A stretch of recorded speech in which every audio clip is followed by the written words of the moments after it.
It was made out as if what had happened and the fact that 9 of their members had died was entirely their fault. You know, so again, it was blaming the victims for what had happened to them, and that's very much the BBC stance as well towards Palestinians.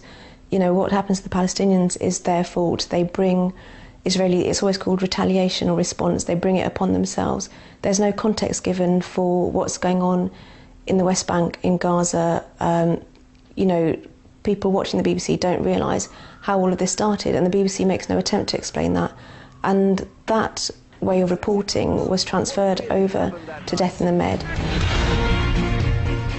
The BBC Trust received 19 appeals against the documentary Death in the Med, raising 51 substantive points for consideration. Its Standards Committee upheld 3, 2 in relation to accuracy and 1 on impartiality. Weeks later, in December 2010, a song was recorded for a late-night hip-hop show to be broadcast on the radio channel BBC One Extra. By the time it was rebroadcast as part of a best-of show on the 30th of April this year, an edit had taken place. This ain't changing me, I still have the same beliefs. I can scream free Palestine, die for my brats, still pray for peace, still burn a... They're incredibly angry at this. They're people who are used to seeing bias against Palestine by the BBC, and yet no one's ever seen anything like this, to actually censor a song, censor a word. And the BBC have written back to us and they've said what was being expressed was a political viewpoint and it was controversial, and the BBC has a responsibility to be impartial. You know, so what are they, you know, there's many things they're saying here. They're saying that, you know, as far as they're concerned, you can't express political viewpoints through art, even though art has been used as a medium to express political viewpoints for centuries. And equally, throughout centuries, censors have tried to stop that happening. So is the BBC upholding, you know, the age-old tradition of censors here? Some music we make for the shelves, but this music, dog, we make for ourselves. And it's for you, from our hearts, so you know we mean it. British artists have now joined the outcry over what has been called the extraordinary censorship of rapper Mike Righteous. So the question must now be asked: what is the nature of the BBC's relationship with Israel? The BBC's news output is under phenomenal scrutiny from the Israeli government.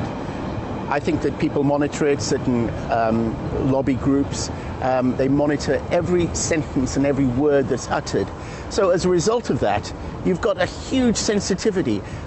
You know, you've got people, both management, program editors, and the correspondents themselves, constantly thinking, you know, how do I phrase this? What do I say here? Am I being impartial as defined by the BBC? So you tend to find this kind of reporting that everybody's walking on eggshells, which means that the reporting at the end of the day often is influenced by this, because people don't want to offend people, they don't want to cause trouble, people don't want to trigger a flood of complaints. So I think they sometimes err through self-censorship on not criticising the Israelis and the Israeli government in as fulsome a way as they might otherwise. In November 2005, the Director General Mark Thompson travelled with his wife to Israel, where he held direct talks with Ariel Sharon. These were, it was reported at the time, intended to build bridges between the BBC and the Israeli government. Yeah, I mean, he tried to downplay the visit and the timing of the visit, but you know, this came just after you know, the Israelis kicked up a real stink about the documentary on Israel's nuclear weapons. They were furious about that. They started banning you know, BBC journalists from covering stories there, and the visit followed after that. So I mean, really, to say that the timing was coincidence or that there was nothing in it, I just don't buy it. Thompson's visit to Israel was followed by the controversial reposting of the BBC's Middle East correspondent Orla Guerin just days later. Ariel Sharon had, according to reports, never hidden his intense dislike of Guerin or the BBC's reporting of the Middle East. Suspicions arose that the two events, Thompson's visit to Israel and Guerin's departure, were linked. My big issue is the disparity in time. That, you know, it obviously showed that Ariel Sharon was a bigger priority for Mark Thompson than Mahmoud Abbas. Obviously so, because the way that the BBC has located its bureaus in the region, they're more dependent on Israeli acceptance and accreditation and stuff like that. So, you know, again, I don't think seeing Ariel Sharon himself was an issue, but if you look at the timing and the events that followed beforehand, and the fact that he just didn't spend as much time with the Palestinians, yeah, it is cause for concern. As far as I know, his job is to manage and lead the BBC. Obviously that includes world coverage, it includes global coverage, but the idea you build up relations with governments, the point of the BBC reporting is that it is independent, that it is objective, that it is informative. That is what the Charter is about, and that's what has developed the BBC's reputation as being an effective global broadcaster. And I think this is continuously undermined by the way in which the Middle East is reported. It has been revealed that the BBC Trust has spent £700,000 defending its journalism. One issue is believed to have incurred more legal expense than any other: the BBC's reporting of the Israeli occupation. BBC journalists talk of pressure not to risk annoying the Zionist lobby. A very intensive debate then developed in the coffee area. And I was with the editor of Newsnight and an editor from the main evening BBC One News. And the Newsnight editor said, it can't be as bad as Greg's saying. And the man from BBC One said, it's worse. He said, and he looked at me and said, you were too easy on them. And he said, and these were the words he spoke to me. He said, we wait in fear for the telephone call from the Israelis. There is pressure on the BBC from probably Mark Thompson, who seems to me to have an agenda in this respect. There seems to be a great deal of pressure on the BBC from the Israeli government and the Israeli embassy, and they are very assertive towards all journalists and the BBC itself. They challenge every single thing on reporting the whole time. I think there is a bias towards saying that Israel is a democracy in the Middle East. Israel has a right to exist. Israel has its security concerns.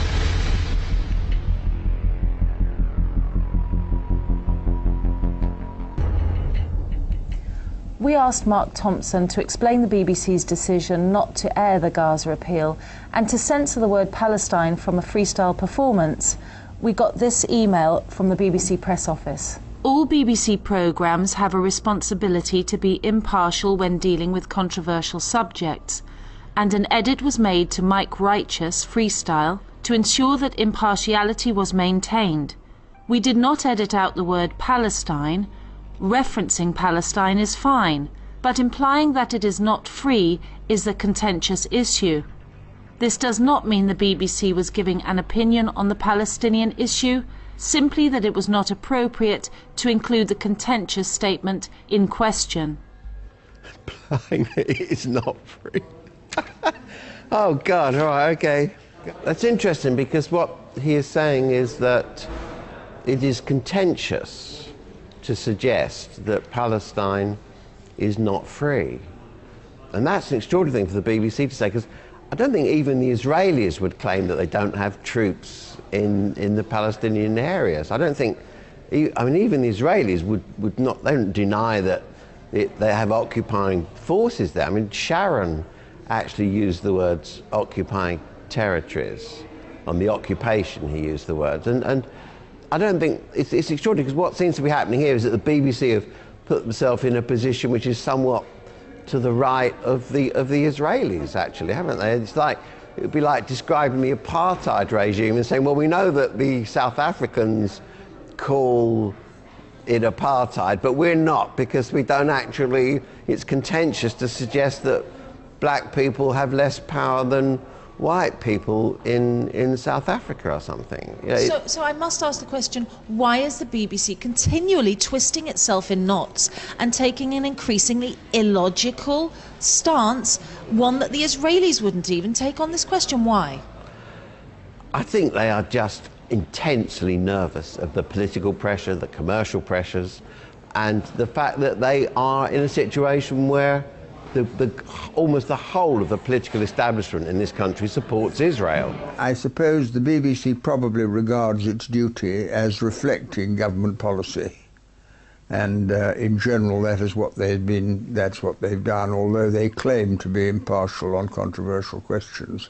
I think it has changed over the years and is not what it was set up to be or what people want it to be.